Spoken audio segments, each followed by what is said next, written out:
y'all, IrixGuy here, and I wanted to talk about my field gear upgrades. Now, there's a difference between having equipment in a studio and having equipment in a field, and there's a lot of it that can perform well in both. Now, obviously, in the field, you want something that's smaller and lighter, something that, you know, could take a beating, could potentially become stolen, and it's a situation where it shouldn't hurt you as badly financially if it's stolen, lost, damaged, etc. Because a lot of the shots, especially here on IrixGuy's Adventure Channel, you really got to go out into the unknown sometimes to really get the cool content, the really raw content that you're not going to find on a lot of your popular TV networks, etc. So for that reason, I've really evaluated the equipment that I have. Now I'm filming this video, and actually I have it out in the field with me, but it's the Sony RX100, and it's without a doubt my favorite camera because I can do really good green screen stuff in the studio, but also in the field it performs well. And I've got a CPL filter on it right now. If you notice how good the colors and everything look, that's because of the CPL filter that's on it. And you can find the setup, all this stuff I'm talking about. Check the link within this video's description. I'm going to provide links to everything. So with my studio camera, I'm not going to travel with it anymore because I found an acceptable field alternative. Now this right here just came out at the time of posting this. This is the Sony RX10 II. Now this does 4K. It also does really good still photos. It does not have a detachable lens, but it does have, it has HDMI out. It's chargeable by way of USB. That's important, especially if you're in the field, you're using a USB solar panel type thing like I use, and again, you can find that within this video's description. Just a good way to recharge off the grid. It has a headphone jack, has a microphone jack, and then obviously on the top it has a hot shoe. Now the microphone that I'm using right now for this audio is also compatible with this camera, and that's great because if I'm in the studio or the field, you know, if I don't want to take my studio camera, my AX100, I can take this, but I can use the same microphones. I've got one that's a stereo mic, the one I'm on right now, but I've also got one that's a zoom mic. So if you zoom in and out, it'll actually zoom the audio in and out. But see, there's the proprietary Sony hot shoe, and that's just a little protective piece you can keep in there while it's not in use. But yeah, this camera's really blown my mind because previously I've used several 4K cameras in the field, and keep in mind, if you're not aware, my channel is 4K all the way now. Everything from drone to land, you know, land, sea, and air. You know, it's all 4K. I did use previously an LX100, which was a compact Panasonic camera. If you watch a lot of my Whistler videos, you'll see a lot of them that were filmed with the LX100, and although that was a great camera, I liked the build quality, I liked the just the overall design and portability. It was very nice, but the problem I had with it, since I film in full auto, the autofocus was just, it was horrible in my opinion. I couldn't get around that. So then I sold it, and I got the GH4, which is without a doubt the best 4K video quality that I've experienced to date. Check out my video that I filmed, Green Monkeys in St. Kitts, with the GH4. I had everything tuned in perfectly in manual mode on that, and it looked awesome. I mean, it looked more awesome in my opinion than a lot of stuff you see on the big networks on TV.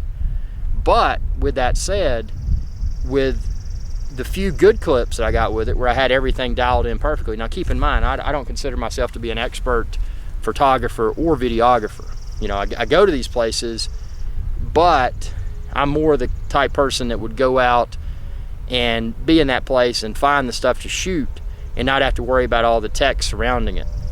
So for that reason, I sold the GH4, and then that put me in a position, well, what do I need for my field bag? So I picked up the RX100, which is, you've probably seen my other videos. If you haven't, check them out. It's basically the same as this, minus quite a few features. But you can get about, and you look at my video test and see the video quality 4K seems to be about the same for me. But with it had a limitation, and I was aware of it when I bought it. The limitation is 5 minutes for 4K video on the RX100, but in most scenarios that's acceptable. But this video right now, for example, if I was using the RX100 in the field and I didn't have this AX100 with me, I would be in a world of hurt because I would have that 5-minute mark. Also, I wouldn't be able to attach external mics like I have on this. So it had the small size, it had great video and image quality, but for what I needed it for, it just didn't really cut the mustard. And the deal breaker for me with the RX100, and I hate to say this, the deal breaker for me was the fact that it actually overheated. And that wasn't a mistaken overheating based upon recording duration limitations that it had, but it was an actual overheating issue. So I hate to have to report that, but it did happen. So that was the nail in the coffin for me for the RX100 Mark IV. So I found its big brother, which still isn't too big, the one in my hand, and so far, and check out all my videos, I'm going to thoroughly test this camera. So far I haven't had any issues with it.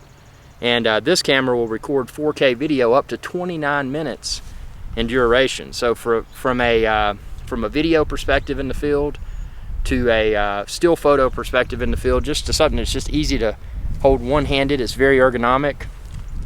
Something that takes very common batteries. These batteries are are quite possibly one of the most common Sony style batteries, and there's tons of third-party batteries on the market. If you're like me and you want to save money, you can pick these up and just have a bunch of them in your field bag. The battery life on this, that's something that I want to test. I got some extended capacity batteries that are 2300 milliamp. So it's going to be interesting to see if I do a continuous video. Obviously this would stop at the 29-minute mark with 4K video, but it'll be interesting to see how long these can record, because primarily I'll be using this for video. I mean, yeah, I'll take some stills here and there to use for thumbnails, but a lot of the thumbnails I use, I simply cut out of my continuous 4K video in post-production in Final Cut Pro 10. And I find the quality of that to be perfectly acceptable for my purposes. So this is, this is my field bag now, and I've put a lot of trial and error into the process because obviously it's often impossible to find the perfect equipment the first go around. And the one camera, it's funny, the first 4K camera that I got is this AX100 that I'm speaking with right now, and it's been a stunner since day one, and I haven't had any complaints with it. And they recently released a firmware, so if you've got the AX100, be sure to update, because you can get 100 meg per second write speed now versus I think it was 60 prior to that. So it makes it perform even better. And something else I like about this camera that I didn't mention earlier, it takes 62mm lens filters. So I've opted for the high quality. Obviously this lens that's fixed to this is a Carl Zeiss lens, so it's really high quality. But I've opted for the high quality lens filter. So right now I've just got a UV haze filter on it, but it's a B&W. It's German made, a really good glass. And I've also got like the CPL that you see on this, and that's the other advantage to using this as my field camera. The filters are the same size, they're 62mm. So the one that I'm filming with now, my AX100, has the 62mm B&W CPL filter on it, and that's why the colors look so good outside on a sunny day. So yeah, just really good stuff. And another thing I failed to mention, this camera actually came with the lens hood. So it's just a really good, in my opinion, I've finally convinced myself, unless something catastrophic happens with this gear, I've finally convinced myself that this is a perfect field alternative to my AX100 that I'm filming with right now. So we're going to do some more tests. Check the link within this video's description. You can find links to all of the equipment that I just mentioned. And if you have any questions, drop me a line by way of my Facebook fan page, facebook.com/IrixGuy. And I'll be happy to try to track down any links for anything that you may be looking for. But it's my mission to obviously have fun with this channel, but while concurrently having fun, provide educational value in the form of, hey, this is what it did for me. You can see the results, and you can make your own decision. Well, maybe that's, maybe the RX10 is too big for me. Maybe I don't want to travel with that. Maybe I'm just going to shoot a lot of still photos. Maybe the RX100 Mark IV is fine. Or maybe you're using manual mode and you really want to use a GH4 and get those really dialed in 4K video results.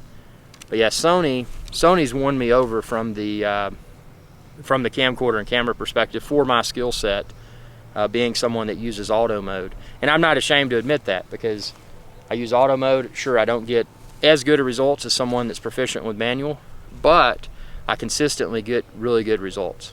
So thanks for watching, and be sure to subscribe. It's youtube.com/IrixGuy. Y'all have a good day.